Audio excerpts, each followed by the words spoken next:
Olá, sejam bem-vindos a mais um episódio do IH Talks. Eu sou Camila Pérez e antes de apresentar o convidado especial de hoje, quero te lembrar a se inscrever no canal, ativar o sininho para não perder nenhuma atualização, compartilhar esse episódio com quem você acha que vai gostar do conteúdo.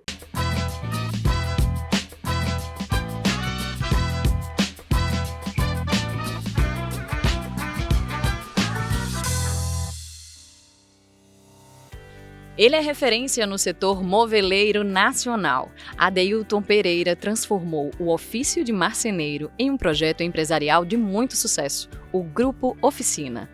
No nosso papo de hoje, vamos descobrir um pouco mais sobre sua história, inspirações e visão de mundo.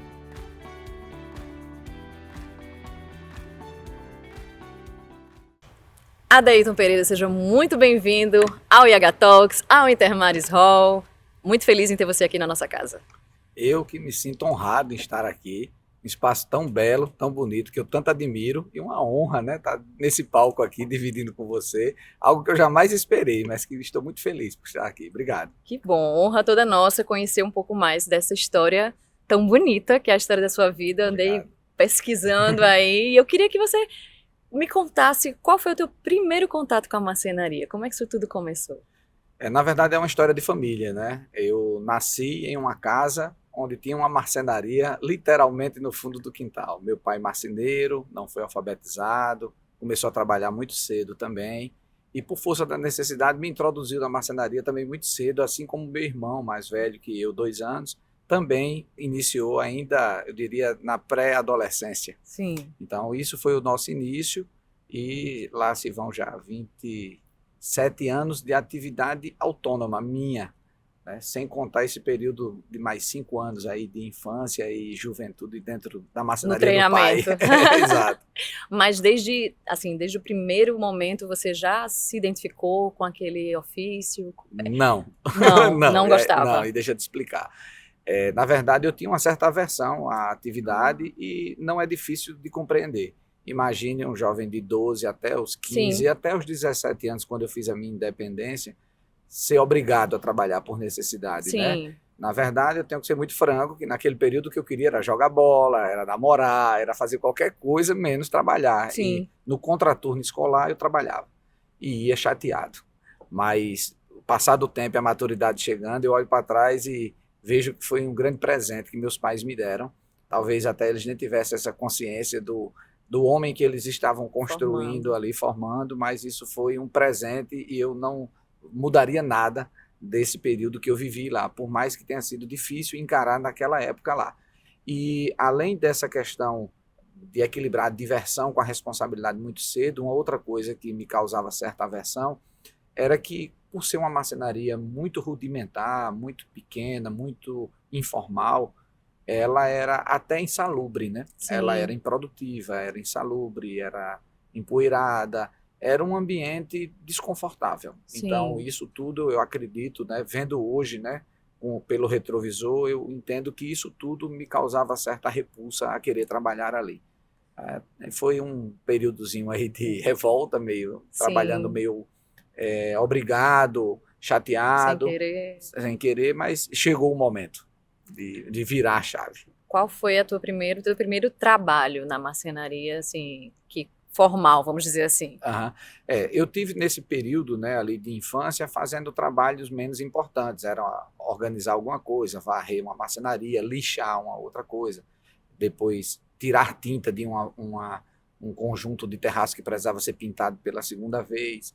Então, assim, esse era um conjunto de atividades menos importante que exigia também menos habilidades, menos conhecimentos, né? Sim. Só que aí, depois de alguns anos observando, porque também não fui para a sala de aula aprender, não tive um professor, não tive nada, fui aprendendo, observando, tentando, errando, tomando bronca, né? E assim a gente foi aprendendo. E ali com 17 anos eu já era um marceneiro pronto, formado, e um marceneiro muito diferente do que se vê hoje, né? Porque ali a marcenaria era muito mais difícil, eu diria até mais artesanal, mais artística. Sim. E nós fazíamos um projeto, desde a leitura do projeto, né? E toda a concepção ali até a execução final na casa do cliente. Então, aos 17 anos eu já conseguia cumprir todas as etapas, mas foi um aprendizado E tudo isso doloroso. só de ver De ver, testar, tentar... tentativa, erro e por aí vai. Como eu tenho, né, um irmão 2 anos mais velho que foi introduzido um pouco antes, esse já conseguia me ensinar um pouco mais do que o meu pai, porque o meu pai não teve a oportunidade sequer de estudar, meu pai não foi alfabetizado. Então, hoje eu compreendo, na época eu me chateava, mas hoje eu compreendo, eu não podia esperar dele didática, né, para me ensinar, já que ele não recebeu isso também. Ele deu o melhor que tinha. E meu irmão já me ajudou um pouco mais. E assim eu fui aprendendo aos poucos. E como disse, aos 17 eu já conseguia fazer tudo operacional ali. Todo o processo, né? Todas as etapas de um móvel, do começo ao fim, quando era inclusive mais difícil fazer um móvel, né? Porque hoje com as tecnologias... Que mudou? Mudou muita coisa. Tecnologia, tanto máquinas, equipamentos, softwares e a tecnologia da própria matéria-prima, das ferragens, acessórios. Então, hoje um móvel ele é muito mais simples de ser feito. O processo produtivo é muito mais fragmentado. Sim. Então, hoje você praticamente, principalmente na minha empresa, que é um pouco mais evoluída que a média daqui regional, aqui no Nordeste, nós temos máquinas muito evoluídas, softwares, e que você fragmenta as atividades ao ponto que as pessoas se tornam operadores de máquinas e não mais marceneiros como antigamente, né? Ainda tenho alguns profissionais ainda que estão comigo há mais de 20 anos trabalhando e que detêm todo o conhecimento. E não que a gente prive eles disso, pelo contrário, nós estimulamos que eles aprendam o todo, mas leva-se um tempo. Sim. Então, mas para formar um operador é muito mais bem rápido. mais rápido. Mas ainda assim, nós precisamos fazer muitas ações fora da empresa também, nesse âmbito da formação da mão de obra, em função dessa escassez que o mercado vive, não só no moveleiro, né, em todos os setores, né?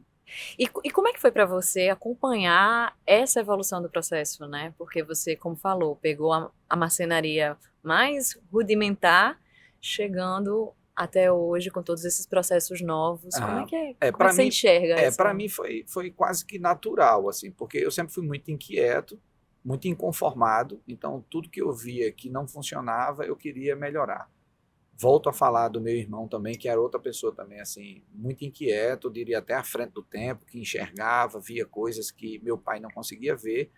E eu tive também o privilégio de, aos 16 anos, eu conquistar através de uma ONG chamada Escola Cenecista, Firmino Caetano, lá em Bahia, onde eu morava, eu consegui uma bolsa, não, um estágio no Banco do Nordeste. Aí olha só as coincidências da vida. O Banco do Nordeste me obrigou a deixar de estudar à tarde e passar a estudar à noite. Aí eu passei a trabalhar pela manhã, à tarde estagiava no Banco do Nordeste e estudava à noite. Por conta disso, eu tive que sair da escola que eu estudava, porque ela não tinha o ensino médio à noite, e fui estudar na Academia de Comércio e Epitácio Pessoa, lá no Pavilhão do Charles, no centro da cidade. E ingressei no curso de administração de empresas, né, que era um curso técnico ainda, mas que já dava alguma base. Então, quando eu me enxerguei no curso de administração de empresas, eu percebi que meu pai estava ainda antes da Revolução Industrial, né? Eu descobri Taylor, Fayol, Ford, e disse, meu Deus, tem jeito, aquela marcenaria pode ser diferente e tal. Só que quando eu cheguei cheio de ideias em casa, né, não fui bem recebido, né? Ele resistiu. E aí, dos 16 aos 17, foi quando eu comecei a perceber que eu precisava fazer a minha independência para conseguir promover as mudanças que eu desejava. Meu irmão também estava fazendo a independência dele também, então chegou um ponto em que nós, no mesmo fundo do quintal, tínhamos 3 marcenarias. Ah, nossa! Mas aí, nesse ponto, você já estava convencido de seguir na marcenaria? Sim, aí eu já tinha, na verdade, assim, meio que me rendido, né? Tinha deixado de resistir e tinha dito, não, vou ficar por aqui porque é o que eu já conheço, já domino e vejo que pode melhorar, ou seja, eu não estou obrigado, fadado a continuar nesse ambiente, daquela maneira, a gente pode fazer diferente. E aí, a partir disso, começou, e aí começa a contar os 27 anos de carreira solo minha, e durante esses 27 anos nós não paramos mais, né? Assim, mudança em cima de mudança, todo dia, para poder acompanhar. Então, eu diria até que, ora, a gente acompanha as inovações e as mudanças, mas eu posso dizer, sem falsa modéstia, que ora nós promovemos as mudanças, nós assumimos esse protagonismo. E, para mim, a maior, eu diria assim, o estímulo à inovação, à mudança, à evolução, é a própria dor. É se sentir desconfortável e procurar a melhoria contínua, né? Nem que seja 1% por dia, né? Mas que você todo dia melhore algo. E aí você fez essa formação na Academia de Comércio, em Administração e depois? Depois, do ponto de vista acadêmico, né, eu tentei a Universidade Federal, antes não havia essa oferta de cursos, né, na iniciativa privada, e tive dificuldade de passar, até porque o curso na Academia de Comércio, como ele tinha boa parte da carga horária voltada para o técnico, faltava conteúdos para o Sim. vestibular. E eu demorei, fiz cursinhos pré-vestibular, e no terceiro ano eu consegui ingressar Sim. e me formei em administração de empresas pela Universidade Federal, cursando à noite, trabalhando durante o dia. E depois dos 5 anos do curso de administração, que é o tempo regular para um curso noturno, eu havia completado 10 anos de estudo e trabalho simultâneo, né? Trabalhando o dia inteiro e estudando até às 11 da noite durante 10 anos ininterruptos. O que é que você traz dessa época aí, que imagino não tenha sido fácil para você? O que é que você traz até hoje? Eu acho assim, além dos aprendizados, né, do ponto de vista acadêmico e prático também da empresa, para mim isso reforça em mim o, o benefício que esse esforço me trouxe, né? Isso reforça em mim e me faz estimular outras pessoas a estarem dispostas a certos sacrifícios, porque a recompensa vem. Talvez não da forma nem no tempo que a gente espere, mas a recompensa vem. Então, foram dias de sacrifício, mas que eu fui recompensado, e isso me retroalimenta a estar disposto a fazer novos sacrifícios, porque eu sei que outras recompensas virão. E digo mais, esses sacrifícios e essas recompensas não são necessariamente medidas do ponto de vista monetário. Tem outros ganhos e outros sacrifícios que não têm medida, na verdade. Você simplesmente sente, você não mede. Então, eu tenho muito isso comigo. Falar em sentir, como é que você se sente, né? Imagino que você tenha transformado aí, através da sua marcenaria, né, da sua, que é uma arte também, muitos lugares, muitas casas, muitos, enfim, prédios e ambientes onde as pessoas vivem, tornando-os mais, né, úteis, mais aconchegantes. Como é que é chegar nesse lugar aí da vida das pessoas, né? Porque você entra na casa das pessoas através dos seus móveis. Qual é o sentimento? É uma bela perspectiva que você traz, porque eu tenho inclusive refletido sobre isso, mas demorei a perceber isso. E tenho falado recentemente para algumas pessoas que muitas vezes quem atua no setor moveleiro não se dá conta da importância, do quanto a gente participa da cena da vida das pessoas, né? Todo mundo carrega alguma memória, seja da mesa, da cozinha de casa, do armário do meu quarto que eu dividia com meu irmão, a cozinha da casa da avó. Todo mundo vai ter uma memória afetiva onde naquela cena que vem à mente tem um mobiliário. Assim como também a importância que o mobiliário ele tem na vida das pessoas. Ninguém vive sem móvel. É no hospital, é na casa, é na igreja, é no avião, é no carro. Você tem móvel em tudo, tudo. O setor moveleiro está em tudo. E a gente, inclusive, que faz esse setor, precisa mostrar mais à sociedade a importância que nós temos. A gente, às vezes, não se dá conta. Ele vira paisagem e as pessoas não percebem que tudo se precisa de um móvel. E isso é importante que se diga, tanto para ter o reconhecimento da sociedade, como também para que se estimule as pessoas a desejarem trabalhar nesse segmento, nessa atividade. Eu vejo que os jovens hoje são muito atraídos pelo mundo da tecnologia, o mundo que dá mais visibilidade, mas o setor moveleiro também é um setor que pode ser muito atraente, tanto pela importância que ele tem para a vida das pessoas, como também porque hoje ele já não é mais aquele ambiente insalubre, ele é um ambiente ergonômico, um ambiente que tem perspectiva de crescimento, que carrega já muita tecnologia. Então, a gente precisa se vender um pouco melhor enquanto setor produtivo também. Mas voltando à tua pergunta, há pouco tempo é que eu passei a me dar conta disso. E é verdade, assim, quando eu paro e penso na minha própria vida, e quando eu converso com outras pessoas também, hoje eu já tenho clientes que já estão na segunda e terceira geração consumindo produtos nossos. No início da minha atividade, eu tinha pessoas que tinham sido clientes do meu pai e que agora estavam comprando móvel comigo. E todos eles trazem falas carregadas de emoção que unem o mobiliário, que fizeram parte daquela história, daquele momento de vida. Então, a gente até tem uma frase que um estúdio de design fez um trabalho para nós e eles trouxeram uma frase que para nós assim nos marca muito. É uma frase que diz assim: vida para os móveis, móveis para a vida. E por que vida para os móveis? A gente pode falar em breve sobre isso. É que nós temos um forte trabalho social também. E nesse trabalho social, a gente traz muitas vidas que estavam à margem para uma oportunidade de vida, de dignidade, de trabalho, e que a gente sente que o nosso móvel é carregado de vida. Embora ele seja um ser inanimado, mas ele carrega ali muitas vidas que o fizeram. Esforço, né? Esforço, Dedicação. empenho, dedicação, superação. Sim. E ao mesmo tempo que esse móvel é carregado de vida, ele vai fazer parte da vida das pessoas. Então, eu tenho até uma camiseta que tem essa frase no peito, assim, em forma de círculo: vida para os móveis, móveis para a vida. Porque ele participa mesmo da vida das pessoas. Total. Muito legal. A gente vai voltar aí nessa parte social, mas eu queria contar um pouquinho da história da oficina, né? Da tua empresa. E aí, vamos continuar um pouquinho. Como é que isso, né, se tornou realmente um negócio? Como é que foi? Pois é, nós começamos, né, herdando do meu pai a profissão, mas não o negócio. Aos 17 anos eu comecei a empreender, ainda informal, assim como ele, e comecei a dar os primeiros passos na informalidade como um profissional autônomo. E se passaram, creio que, uns 7 anos dessa maneira, até que eu senti a necessidade, o fundo do quintal ficou pequeno, então eu precisei alugar um espaço, ampliar, e nessa ampliação aí eu resolvi constituir a empresa, contratar os funcionários de carteira assinada, formalizar o negócio, e descobri que aí também aí as responsabilidades aumentavam muito, né? A ponto de a gente ficar na dúvida se tinha tomado a decisão certa ou não. Pensou em desistir em algum momento? Todo dia, até hoje, né? Todos os dias. Na verdade, eu acho que quem empreende sofre desse mal, assim. A vida é um eletrocardiograma, sabe? Você tem dias de euforia, de empolgação, de projetos futuros, de ambições, e tem dias também, assim, muito difíceis. Sim. Empreender, eu não conheço como é empreender em outros países, mas pelo que eu ouço falar, empreender no Brasil parece mais difícil. E não é fácil mesmo, é uma jornada por vezes solitária, é uma jornada muito dura.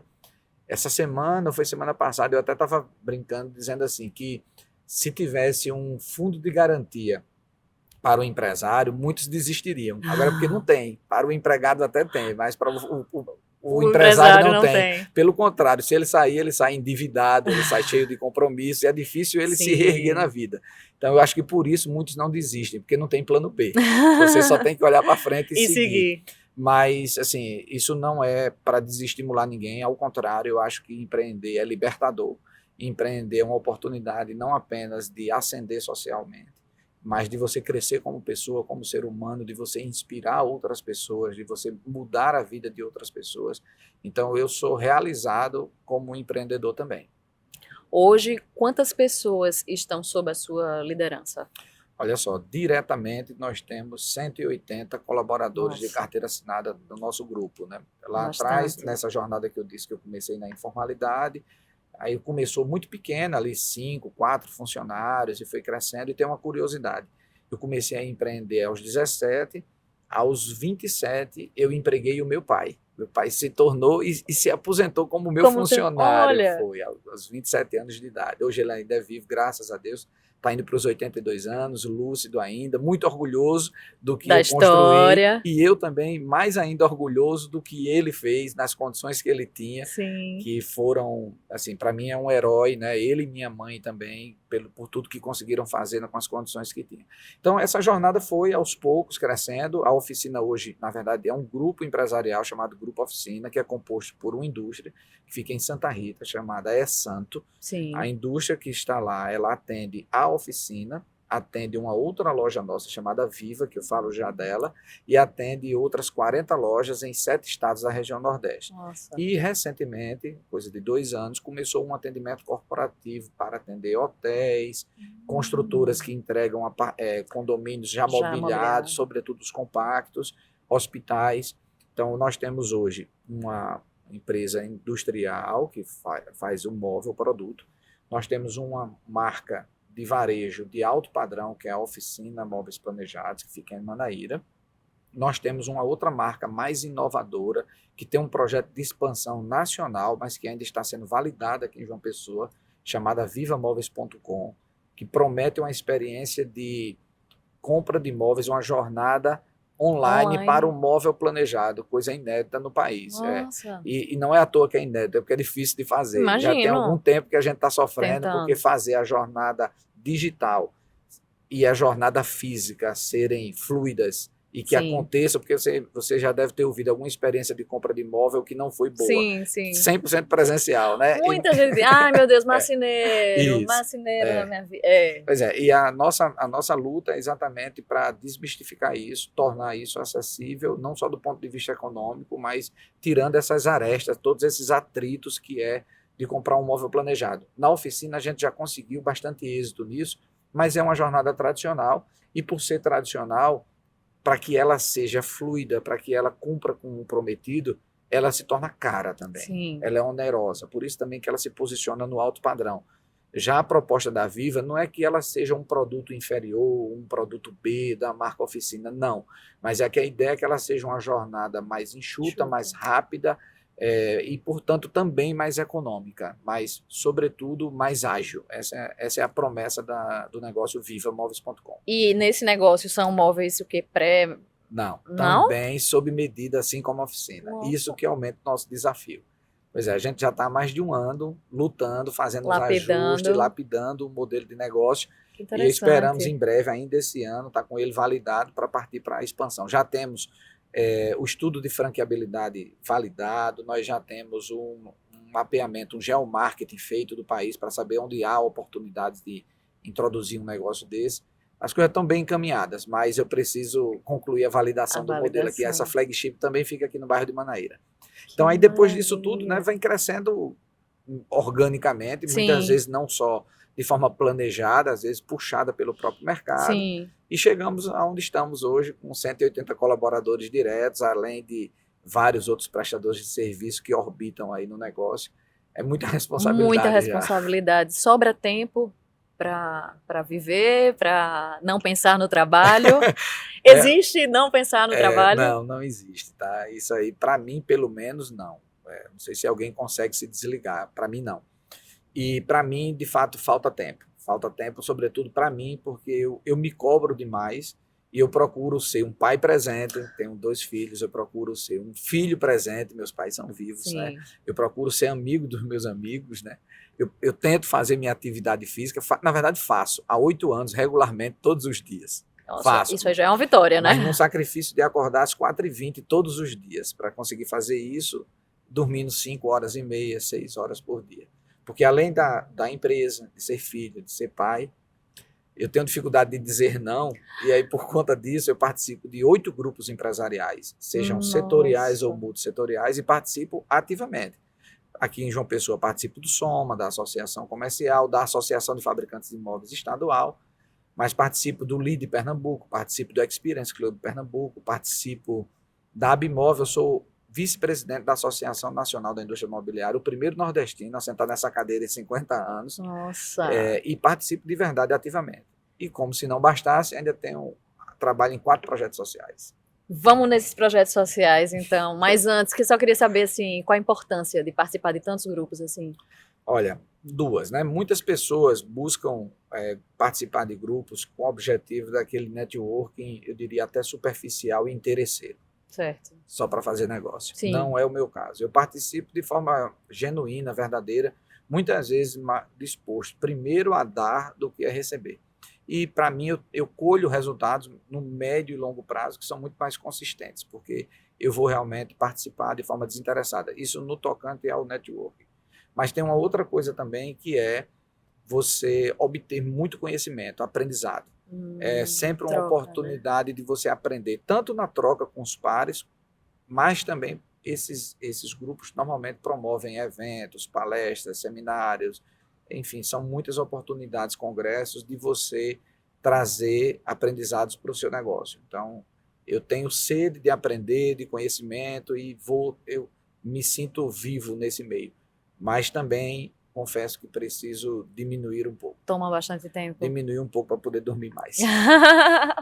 Você citou ser o primeiro nordestino a sentar na cadeira da... Vice-presidente da Abimóvel. Vice-presidente da Abimóvel. Ser nordestino já foi empecilho nessa tua jornada? Foi. Na verdade, já foi benefício e já foi empecilho. Te explico. Do ponto de vista da Associação Nacional, eu acredito que eu ser do Nordeste era importante ter uma representatividade. Então, eu acho Certo. que isso me beneficiou. Eu acho que isso fez parte da análise antes do convite vir a participar da chapa. Por outro lado, isso também atrapalha, porque não é só pelo fato de ser nordestino, mas também pelo fato de o Nordeste não ser expressivo na indústria moveleira. Então, é difícil você também conquistar espaços, mostrar seu valor, mostrar que você tem conhecimento, que naquela roda você acrescenta, né? Que você Sim, não apenas colhe, mas que você sim, também planta. Então, tem um pouco disso. E eu vou dizer, também há um pouco de preconceito por ignorância, por desconhecimento mesmo, né? sim. Infelizmente, muitas pessoas desconhecem o Nordeste e carregam aquela imagem de um Nordeste pobre, terra rachada, né? De Seca. seca. Então, as pessoas precisam redescobrir o Nordeste. E eu tenho tentado esse trabalho também. Eu consegui já trazer uma reunião da Associação Nacional para João Pessoa, há 2 anos atrás, e nessa oportunidade, além de trazer para a reunião, que aconteceu junto de um congresso moveleiro regional que nós promovemos, nós também promovemos um dia de lazer para apresentar nossas belezas naturais, nossas oportunidades e as pessoas que vieram de São Paulo, de Minas, do Paraná, de Santa Catarina, do Rio Grande do Sul, voltaram encantadas com o que viram. Sim. Então, eu acho que a gente cumpre um pouco esse papel também. Na última edição do nosso congresso, que foi este ano, em Pernambuco, conseguimos trazer novamente o pessoal para Pernambuco e fizemos o mesmo exercício lá, mesmo sendo paraibano, mas é um irmão nordestino que a gente Sim. precisa apresentar também. E mais uma vez, os colegas moveleiros do Sul e Sudeste voltaram com uma excelente Impressionados. impressão, e lá, inclusive, de uma apresentação que nós fizemos no Porto Digital também, mostrando que, além das belezas naturais, também há vida inteligente no Meu Nordeste. Nordeste. Perfeito, maravilha. Adeilton, vamos falar agora dos projetos sociais, né? Me conta de onde vem esse, essa vontade, né, de trabalhar no social também. Olha só, na verdade, eu acho que vem como uma forma, uma expressão de gratidão. Porque, embora eu tenha tido essa história de luta, tudo, mas eu me sinto um verdadeiro abençoado. Eu acho que Deus foi muito generoso comigo. Eu até conto que no passado eu me aborrecia e me chateava quando alguém olhava para mim e dizia assim: ah, ele teve sorte. Aí eu falava aquela frase que quase todo mundo fala: ah, não sabe o A que eu passei, a luta. luta, tal. Tem até um amigo que diz assim: só vê as cachaças que eu tomo, não vê os tombos que eu Que eu- levo, né? Mas, Sim, mas eu, passado o tempo, com a maturidade chegando, eu olho para trás e digo que eu fui um sortudo mesmo. Na verdade, eu fui um abençoado. Deus foi muito generoso comigo. E reconhecendo isso, eu me sinto na obrigação de dar a mão e de fazer algo por quem não teve a mesma oportunidade. E para mim, o meu grande privilégio mesmo não foi ter nascido num berço de ouro, mas foi ter nascido num berço digno, com um pai e uma mãe que me orientaram, inclusive para o trabalho, para a responsabilidade, para o sim, caráter, para a moral. Então, isso é um privilégio que nem todo mundo tem.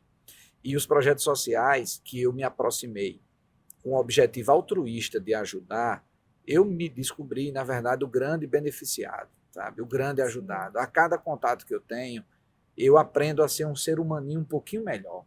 Cada contato. E é por isso que eu não posso me desligar dele, sabe? Porque, inclusive, nesse mercado que eu atuo, de alto padrão, é muito fácil você se Se perder, embriagar, né? você se perder com as vaidades, com o orgulho, com a arrogância.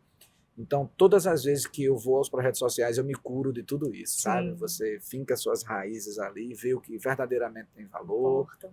o que Deus espera de nós, e a gente vai se reconectando, sabe? Com a nossa história, com o alto, e vai entendendo. Não que a gente não deva ou não tenha o que aproveitar desse outro universo. É, Claro, é maravilhoso, não estou aqui cuspindo no prato que como, né? claro. Mas que não, o mundo não é só isso. Na verdade, Sim, esse é um mundo de poucos privilegiados. Né? A sim, grande maioria está lá na outra realidade. Então, o desejo, lá em 2003, ou seja, 22 anos atrás, eu esbocei uma ideia de criar um projeto social que não foi em frente porque era apenas uma ideia. Eu busquei até apoio em uma escola que eu tinha estudado e tal, mas como era apenas uma ideia, eu muito jovem, não fui convincente. 5 anos depois, 2008, eu já tinha algo um pouco mais elaborado, já consegui convencer 2, 3 pessoas do lado, inclusive minha esposa, Sônia, que está comigo há 20 anos, mas que na verdade estamos juntos há 27, mas casados há 20. E Sônia já comprou a ideia e a gente chegou a escrever um estatuto, formar uma diretoria para criar um projeto social que se chamaria OBA, Oficina de Brinquedos e Artefatos. O objetivo era usar o resíduo da marcenaria, transformar em brinquedos para doar para crianças e, ao mesmo tempo, estar formando mão de obra. Essa era a ideia. Uma sobrinha minha me ajudou muito na elaboração também, mas por falta de verba e de tempo, porque também tinha a vida para cuidar, né, dos nossos desejos, nossas necessidades, ficou para a gaveta lá. Só que aí, em 2011, mais 3 anos, eu tive a oportunidade de conhecer um projeto social que esse sim foi transformador na minha vida, chamado CEFEC, Centro de Formação Educativo Comunitário. É uma ONG administrada por freiras, Irmãs da Providência. A presidente era uma freira italiana e eu conheci o projeto através de uma associação que eu participava, que foi fazer uma doação para lá, e eu era diretor financeiro. Ao assinar o cheque, eu vi o endereço, fiquei curioso, porque era próximo de onde eu ia construir a fábrica. Sim. E fui lá conhecer. E me apaixonei. Eu fui com minha esposa e com minha sobrinha que escrevemos o estatuto, e a cada sala de aula a gente assim se emocionava, se arrepiava todo. Careca também se arrepia. E ao final nós desabamos a chorar. Assim, olhamos um para o outro e dissemos, meu Deus, tudo aquilo que a gente escreveu está de pé aqui, está pronto. Então, insistir em um projeto próprio seria vaidade, né? Seria algo só para carregar meu nome, minha marca. Então, se o propósito de fato é ajudar, por que não ajudar quem já está fazendo e precisa de ajuda, né? E nós nos engajamos muito nesse projeto em 2011, então lá se vão 14 anos, e começamos introduzindo um curso de iniciação à marcenaria, porque lá, essa ONG, ela faz uma educação complementar. Certo. Ela atua no contraturno escolar. Sim. A criança ou o jovem tem que estar na escola formal, normalmente pública, porque o critério de ingressar no Cefec é o mais pobre possível. Certo.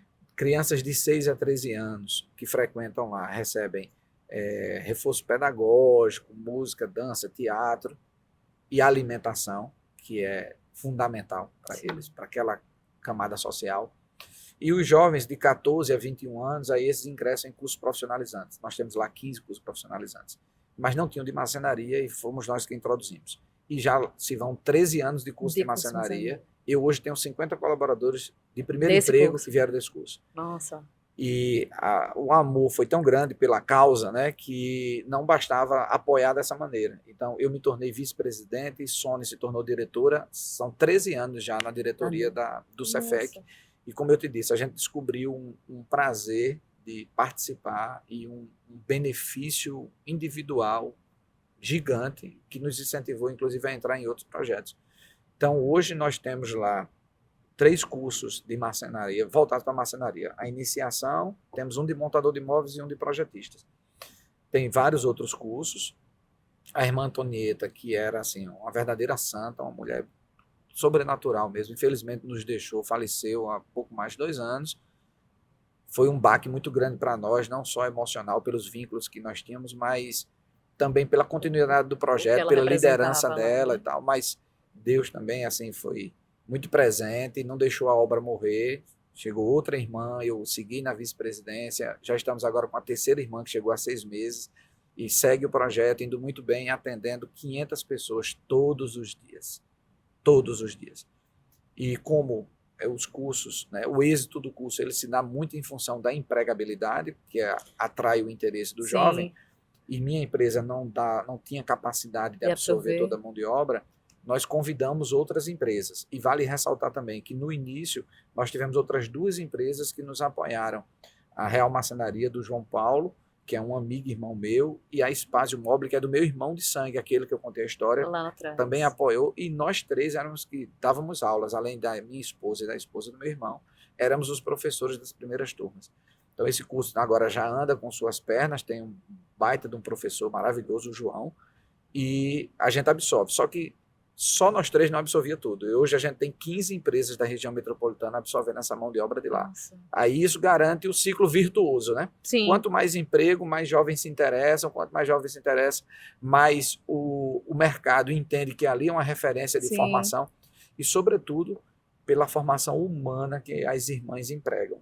Porque a formação técnica, como é um curso de curta duração, é um semestre, mas que na prática são 4 meses de curso, não dá para formar um profissional, mas dá a base boa para ele começar, mas dá, sobretudo, uma base de princípios e valores que, infelizmente, a família daquele bolsão de pobreza não consegue dar, porque já vem de uma espiral de autodestruição, de gerações e gerações. 50% do público não tem o nome do pai no registro de nascimento. Os 50% que tem o nome do pai não tem um pai presente. Ou né? seja, tem as exceções, claro, mas não é a maioria. Então, as irmãs, com o lema delas, que é ternura e firmeza, elas conseguem equilibrar e educar esses jovens. E lá você é um verdadeiro paraíso. Vale a visita. Vou fazer a provocação para você e para quem assistir. Vamos sim. Por quê? Já quero conhecer. Você fala com tanto brilho no olho. Porque é de se empolgar mesmo. Lá você vai ver, ele está um oásis. Assim. Você tem um bairro muito pobre, de periferia, as escolas todas destruídas ao redor. As ruas não são pavimentadas. É uma cena bem de periferia pobre. Sim. Aí você entra no Cefec, aí você não tem uma parede riscada, 500 pessoas frequentando, não escuta um grito, não tem um papel no chão, não tem um chiclete debaixo da carteira. As crianças terminam a refeição com 5 minutos que você olha para o refeitório, não parece que passou ninguém, porque elas recolhem suas bandejinhas, seus pratos, põem para limpar, recolhem seus assentos para debaixo da cadeira. Eu até uma vez brinquei com as irmãs, dizendo assim, vamos levar essas crianças para dar um curso lá no Manaíra Shopping, na Praça da Alimentação, para ensinar aquele pessoal a recolher sua bandejinha. Mas é algo assim, transformador, que você não sai igual. Quem entra lá não sai igual. Eu acredito. Adeilton, aquele jovem lá atrás, dos 15, 17, 12, que ia contrariado trabalhar, imaginava que ia chegar até aqui? Não, de forma nenhuma. Na verdade, assim, eu vivo um sonho. Até pouco tempo eu recebi um consultor que me perguntou qual é o seu sonho. Eu não consegui responder. E depois eu fui refletir por quê, né? Eu acho que, na verdade, eu vivo um sonho, apesar das dificuldades, né? Não estou negando que existam. Mas eu vivo algo que eu jamais imaginei. E, como eu falei antes, né? Faria tudo novamente. Né? Por mais difícil que foi, por mais contrariado que eu fui, mas eu faria tudo novamente. E faço até uma reflexão. Eu tenho feito muito esse exercício, que eu ouço muito nos grupos empresariais que participo, pessoas se queixando da falta de mão de obra, da mão de obra sem compromisso, que é uma dificuldade atual, uma realidade. Fala dessa questão do traço geracional, né? Dessa mudança de geração. Essa geração é diferente, é mais imediatista, é isso, é aquilo e tal. Que eu até brinco dizendo assim, não reclamo porque fomos nós que criamos essa geração, né? Fomos nós que fizemos. Vamos nos adaptar e ver como trabalhar com ela. E eu, fazendo uma reflexão sobre isso, de verdade, querendo encontrar a raiz do problema para tentar atuar naqueles jovens dentro do projeto social, até na criação dos meus filhos também, eu ficava pensando, eu disse, poxa, por que essa geração é diferente? Eu vou falar o que eu acho, tá? Não estou dizendo que é uma verdade, mas o meu sentimento é que lá atrás, quando eu fui adolescente, rebelde, chateado, não queria trabalhar, meu pai e minha mãe me obrigaram a ir. E hoje, o que é que eu vejo? O jovem de hoje, ele não quer trabalhar e estudar, como eu também não quis. Eu não vou ser hipócrita de dizer que com 12 anos eu queria trabalhar. Né? A diferença que eu vejo é que antes meu pai e minha mãe diziam, mas você vai mesmo. Sem querer. Mas vai. Não quer não? Vai assim mesmo.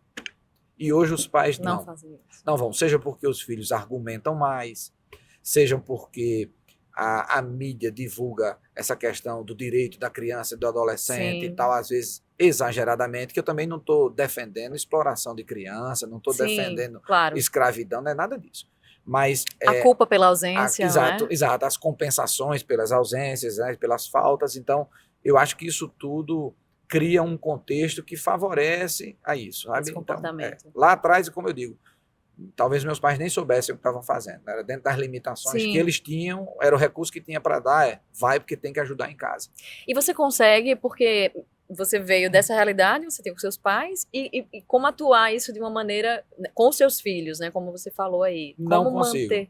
Não Não consigo. consegue. Assim, obviamente, eu sou um pai que, em função desse aprendizado e de enxergar os benefícios disso que eu vivi lá atrás, eu valorizo e tento. Mas é impossível reproduzir. Sim. Porque vou te dizer, os nãos que meus pais me deram, eles deram porque eles não tinham Não como me podia. dar o sim. Talvez se eles tivessem a condição que eu tenho hoje, eles teriam me dado sim. E eu teria me tornado outra pessoa. Então, eles me deram um não porque eles não tinham alternativa. Então, por mais que eu simule certas dificuldades, por mais que eu tente dizer não para os meus filhos, e eu faço sempre que possível, mas é inevitável você oferecer a eles facilidades que meus pais não puderam me oferecer. É difícil dizer um não quando você pode dizer um sim, né? É bem difícil. Mas eu tenho tentado me disciplinar por enxergar o valor. Agora, sempre assim, né? Meu pai e minha mãe era não e pronto, acabou. Não Sem justifica e acabou. justificativa. Né? Aí a gente É vai porque explicar. não, né? Por que não? Já a gente vai explicar, Sim. com medo de traumas, disso, daquilo, outro, né? Mas, Sim. enfim, eu espero acertar. Uma vez eu, muito preocupado com isso, ouvi de uma pessoa mais madura algo que me tranquilizou. Que a pessoa disse assim, tá, tudo bem, você deve estar muito preocupado com tudo que você fala, na forma que você conduz, isso de fato tem um impacto e tal. Mas fique tranquilo por uma coisa, o que mais ensina é o exemplo. Então, se você é uma pessoa correta, honesta, trabalhadora, seus filhos vão compreender isso aí. Então, eu estou na esperança. Vale mais do que palavras, né? Eles estão com 16 e 14, né? Ainda é cedo para julgar, mas eu tenho a impressão de que está bem encaminhado. Espero que sim. Que ótimo. Adeilton, o que é que um bom empreendedor tem que ter? Resiliência, primeiro de tudo. Assim. Enverga, mas não quebra. Se não suporta. Primeiro, eu acho que é isso. E a segunda é assim, é se reinventar a partir dessa resiliência. Eu até tenho uma frase que eu uso eventualmente quando eu vou fazer alguma apresentação, que eu digo assim, diante das dificuldades, nem se acomode, nem se revolte, se reinvente. Porque se acomodar não vai resolver, você vai ficar ali diminuindo a cada dia. Se revoltar também não vai resolver nada, talvez traga novos problemas. Sim. Então se adapte, assim, e as adaptações hoje são cada vez mais rápidas, frequentes e intensas. Então, você tem que ter um consultor que nos apoia, o Carlos Ferreirinha, que é assim, um guru para nós. Ele fala muito sobre tradução simultânea. Ele fala, né, faz esse paralelo que hoje nós temos que ser praticamente tradutores simultâneos, né? O que está acontecendo na sua vida e você já tem que estar aí no meu negócio, como é que se impacta e o que é que eu tenho que fazer, e você já ir se adaptando e dançando a música, né? Eu acho que essa é a principal característica, a adaptabilidade. Sucesso para você é? Olha, é equilíbrio, né? Que essa é a minha busca. É o equilíbrio entre o sucesso econômico, mas aí a paz de espírito, a conservação das boas relações, sejam de amizade ou sejam outras relações também. Por exemplo, eu luto muito para preservar boas relações com colaboradores, com clientes, com fornecedores e até com concorrentes. Então, eu até brinco dizendo assim, eu vi isso uma vez do Zico, ex-jogador de futebol, que ele é um cara super admirado, né, inclusive por quem é do meio, né, e ele disse que o ápice assim, da realização dele mesmo foi quando ele se percebeu admirado e respeitado pelos pares, ou seja, pelos concorrentes. Então, eu acho que quando você alcança isso, aí você alcançou o sucesso, né? Daqui para frente... O céu é o limite. Mas aí vou dizer, volto a falar, não olhando do ponto de vista econômico. Né? Eu estou também, ele faz parte, não tenha dúvida, não serei hipócrita, mas é muito mais que isso. Agora, eu levo minha vida de uma maneira assim que eu brinco, né? Minha esposa até às vezes acha que é muita pretensão minha, mas eu digo assim, eu não vim aqui nessa vida a passeio, não. E eu tenho muito por construir ainda, mas eu vim para deixar uma marca. Nem que seja só para os meus filhos. Mas assim, eu não vim aqui para brincadeira, não. Eu não faço nada pela metade. Ou é intenso, ou eu nem me chame. Ai, que bom. Queria te agradecer pelo seu tempo, por compartilhar aqui com a gente essa história tão bacana, tão bonita, tão inspiradora. Eu que te agradeço, é uma honra, prazer imenso ter você. Estar nessa casa aqui, me sentindo importante. Sim. Obrigado. E você é, sim. Muito obrigada. E parabéns, viu, pela tua condução. Muito bom. Obrigada. E é isso, a gente encerra a nossa temporada com chave de ouro, com essa história incrível do Adeilton. E a gente se vê na próxima temporada, que tem muito mais por aí. Tchau, tchau.